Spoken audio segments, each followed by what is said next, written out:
Learning is actual goal of life.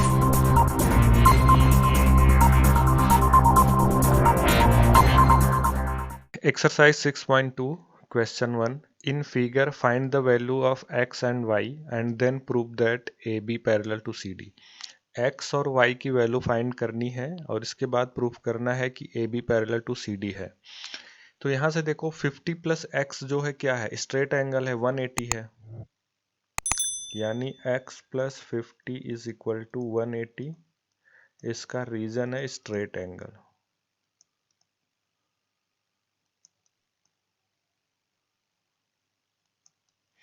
यहाँ से x की वैल्यू आ जाएगी 130 डिग्री, ठीक है। और यहाँ पर जो है दो लाइन आपस में इंटरसेक्ट कर रही हैं, तो जो है y इज इक्वल टू 130 हो जाएगा, क्योंकि vertically opposite angle, vertically opposite angle VOA। तो यहाँ से एक चीज देखो, x और y की वैल्यू सेम आ गई, ठीक है। x is equal to Y is equal to 130 degree, x और y की वैल्यू सेम आ गई। और ऊपर से जो है ये अल्टरनेट इंटीरियर एंगल भी है, क्योंकि दो लाइन है उसको एक ट्रांसवर्सर काट रही है। तो इसका मतलब एक अल्टरनेट, अगर इंटीरियर एंगल इक्वल हो जाए तो दोनों लाइन पैरेलल हो जाएंगी। इसका मतलब A B parallel to C D हो जाएगा। That means alternate interior angles are equal.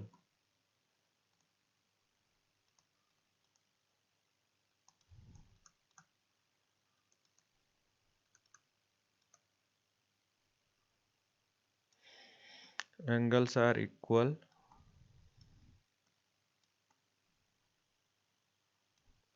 So AB parallel to CD. What's going on? What you doing tonight? Question 2. In figure, if AB parallel to CD, यानी AB जो है CD के parallel है, CD parallel to EF, CD जो है EF के parallel है, यानी ये तीनों आपस में पैरेलल हैं। And Y ratio Z is equal to है 3:7। Find X। X यानी में फाइंड करना है, और Y ये एंगल है और Z ये एंगल है, और वाई जेड के बीच में रिलेशन दिया गया है। तो यहाँ से सबसे पहले y upon Z is equal to दिया गया है 3/7, ठीक है। इसको ऐसे मल्टीप्लाई कर लेंगे, फाइनली आएगा 7y is equal to 3z, ठीक है। एक इक्वेशन ये मिल गया। दूसरा ये है कि अगर ये x है तो देखो ये भी x होगा, वर्टिकली अपोजिट एंगल, दो चीज जो है आपस में इंटरसेक्ट कर रही हैं, दो लाइन। अगर ये x है और ये z है तो देखो x और z इक्वल हो जाएगा, क्योंकि ये लाइन और ये लाइन जो है आपस में पैरेलल है। पैरेलल होगा तो करस्पॉन्डिंग एंगल इक्वल होगा, यानी x is equal to z होगा। इसकी वजह क्या है, corresponding angle. Corresponding angle axioms होता है, ठीक है। x इज इक्वल टू हमारे पास z, ये दूसरा रिलेशन आ गया। और तीसरा देखो क्या होगा, x प्लस वाई जो है इन दोनों का एडिशन 180 होगा, क्योंकि ये दोनों लाइन पैरेलल हैं और ये को इंटीरियर एंगल है। और तीसरा है x plus Y is equal to 180 degree. इसकी वजह क्या है, को इंटीरियर एंगल।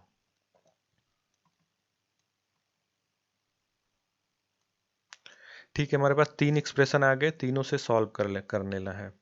तो इसको फर्स्ट ले लेते हैं, इसको सेकेंड, इसको जो है थर्ड। तो देखो यहाँ से जो है फर्स्ट में z की जगह x लिख सकते हैं, यानी 7y is equal to 3x। हमने z की जगह जो है x पुट कर दिया, ठीक है। अब देखो इस इक्वेशन में जो है 7 से मल्टीप्लाई कर देते हैं, ठीक है। इक्वेशन थर्ड मल्टीप्लाइड 7 करेंगे तो क्या आएगा, 7x plus 7y is equal to 180 degree. 7y की वैल्यू हमें पता है 3x है, तो यहाँ पे 3x रख देंगे, यानी 7x, 7 से राइट हैंड साइड में भी मल्टीप्लाई होगा, plus 3x is equal to 180 into 7। 7 और 3 मिलके हो जाएगा ये 10x इज इक्वल टू, ये हो जाएगा 0, 7 8 56, 5 बचेगा, 7 1 7 5 12, 126 0। और यहाँ से x की वैल्यू क्या हो जाएगी, 10 से डिवाइड करोगे 0 कट जाएगा, यानी 126 डिग्री। और हमें x ही कैलकुलेट करना था, तो फाइनली ये आंसर हो गया। What's going on? What you doing? Question 3, in figure if A B parallel to C D, A B line जो है सी डी के पैरेलल है and E F perpendicular to C D, जो E F line है वो C D पर perpendicular है, यानी ये एंगल जो है वो 90 डिग्री है। ठीक है, एंगल जी ई डी 126, जी ई डी ये पूरा एंगल 126 है। ठीक है, तो फाइंड एंगल ए जी ई, ए जी ई इसको मैंने एक्स ले लिया। ठीक है, एंगल जी ई एफ, जी ई एफ इसको मैंने वाई ले लिया। ठीक है, ये एंगल, और एंगल एफ जी ई इसको मैंने जेड ले लिया, यानी एक्स वाई जेड की वैल्यू हमें कैलकुलेट करनी है। अब देखो एंगल जी ई डी दिया है,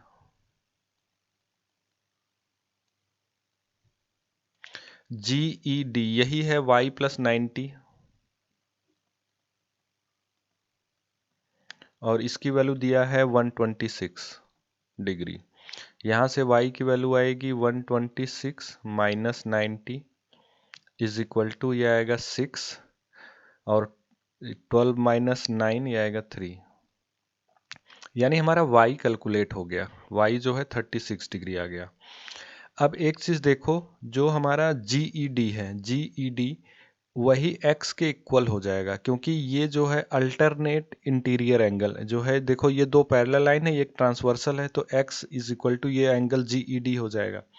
तो यहाँ पे लिखेंगे angle GED is equal to x। इसकी वजह यह है कि ये अल्टरनेट इंटीरियर एंगल, ठीक है, IA इंटीरियर एंगल, तो GED is equal to x हो जाएगा, और GED की वैल्यू कितना है 126, यानी 126 degree is equal to x. X की वैल्यू ये आ गई, और y की वैल्यू जो है आपकी ये आ गई। अब हमें z कैलकुलेट करना है, तो देखो x प्लस जेड 180 है straight angle, x plus Z is equal to 180, इसकी वजह क्या है, स्ट्रेट एंगल।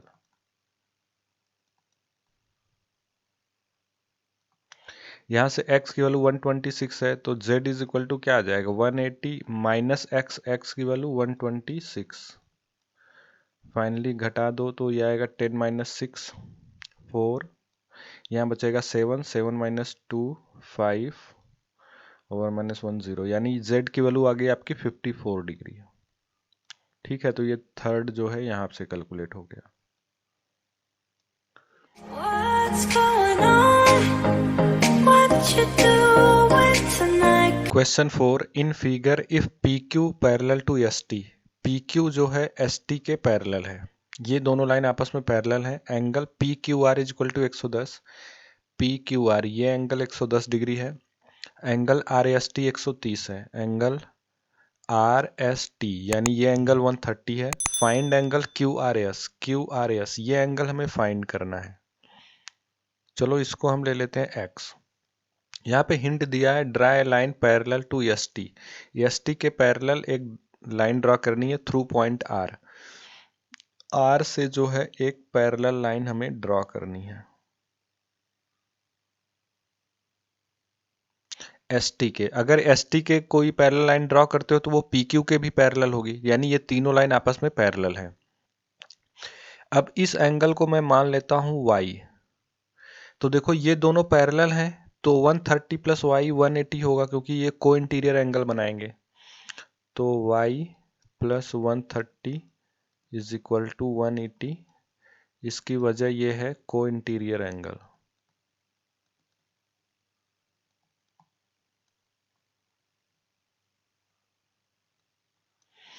ठीक है, तो यहाँ से y की वैल्यू आ जाएगी, इधर 130 घट जाएगा और ये आ जाएगा 50 डिग्री, y की वैल्यू जो है 50 डिग्री कैलकुलेट हो गई। अब देखो PQ के पैरेलल जो है मान लेते हैं ये MN है, जो हमारा MN लाइन है वो PQ के भी पैरेलल है, अगर वो ST के पैरेलल है, तो इसका मतलब अगर ये एक ट्रांसवर्सल है तो इसका अल्टरनेट इंटीरियर एंगल इक्वल होगा, यानी x प्लस वाई जो होगा 110 के इक्वल होगा, यानी x plus Y is equal to 110, इसकी वजह होगी अल्टरनेट इंटीरियर एंगल AIA। ठीक है, यहाँ से y की वैल्यू 50 है, तो x + 50 = 110। यहाँ से x की वैल्यू आएगी 110 - 50 आएगा ये 60 डिग्री, और हमें x ही फाइंड करना था। ठीक है, मैंने इसको x लिया था, तो ये जो है आपका answer. What's going on? What you doing tonight? Question 5, in figure if AB parallel to CD, AB जो है CD के पैरेलल है, if angle APQ = 50 degree, APQ ये एंगल 50 डिग्री है, एंड एंगल PRD ये 127 डिग्री है। Find x and y, x और y की वैल्यू फाइंड करनी है।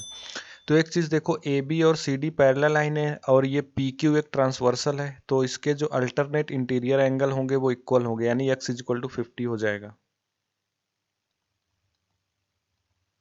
ब्रैकेट में अल्टरनेट इंटीरियर एंगल AIA, यानी x की वैल्यू कैलकुलेट हो गई। और दूसरा यह है कि ABCD के पैरेलल है, तो PR भी एक ट्रांसवर्सल है, तो इसका भी अल्टरनेट इंटीरियर एंगल इक्वल होगा, यानी y + 50 ये वाला एंगल इसके होगा 127 के। ये भी, इसका भी रीजन अल्टरनेट इंटीरियर एंगल। ठीक है, तो यहाँ से y की वैल्यू क्या आएगी 127 - 50, फाइनली आएगा ये 7, और 12 - 5 अगेन 7, तो 77 डिग्री। y की वैल्यू 77 डिग्री और x की value 50 degree. What's going on? What you doing tonight? Question 6, in figure PQ and RAS are two mirrors, PQ और RAS जो है दो मिरर्स हैं, placed parallel to each other, यानी PQ जो है पैरेलल टू RAS ये गिवन है, ये दोनों लाइन गिवन है, और ये एक मिरर है, तो इसका एक साइड पेंटेड है, यानी जो भी कोई भी रे अगर इस पे गिरती है तो वो रिफ्लेक्ट हो जाएगी, न कि ट्रांसमिट होगी दूसरे side. An incident ray AB एक इंसिडेंट रे है। ठीक है, strike the mirror PQ at B, PQ पर जो है ये स्ट्राइक करती है एट पॉइंट B। ठीक है, B पर स्ट्राइक कर रही है। The reflected ray moves along the path BC के थ्रू जो है ये रे यहाँ पर रिफ्लेक्ट हो रही है, and strike mirror RAS at C, RAS पर जो है C पॉइंट पर स्ट्राइक करती है, and again reflected back along CD, और इसके बाद अगेन रिफ्लेक्ट हो जाती है अलोंग CD के अलोंग जो है वो रिफ्लेक्ट हो रही है। Prove that AB parallel to CD, हमें प्रूव करना है कि AB जो है CD के पैरेलल है, हमें प्रूव करना है AB पैरेलल टू CD।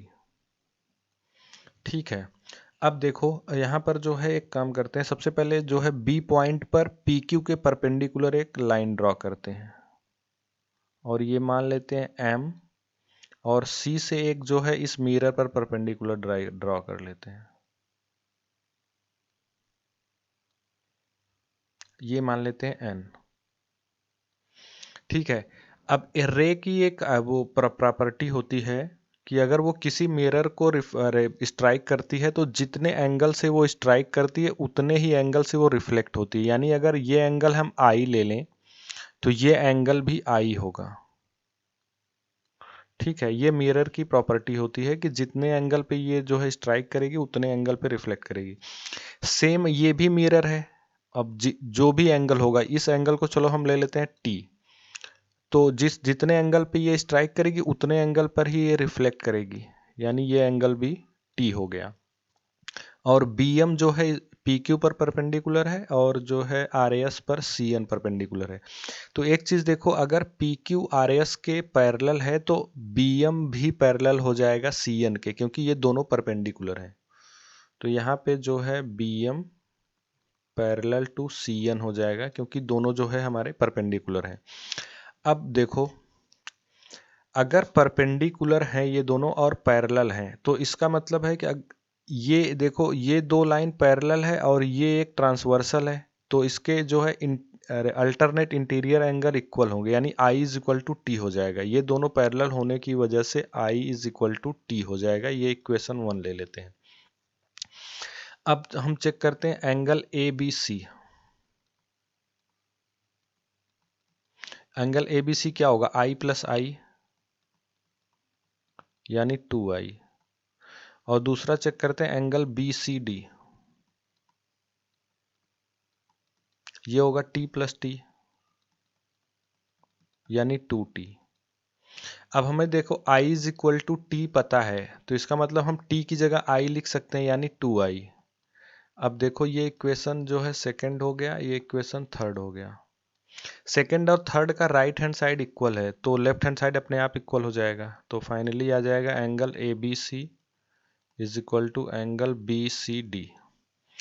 अब देखो ए बी सी और बी सी डी ये दोनों इक्वल हो गए, तो इसका मतलब है अल्टरनेट इंटीरियर एंगल इक्वल हो गए, और कभी भी जब अल्टरनेट इंटीरियर एंगल इक्वल होंगे तो इसका मतलब ये दोनों लाइन पैरेलल हो जाएंगी। तो so A B parallel to C D, और ये जो है एक अल्टरनेट इंटीरियर एंगल का काम करेंगे यहाँ पे, अल्टरनेट इंटीरियर एंगल आई ए, इंटीरियर आई से इंटीरियर ए से एंगल।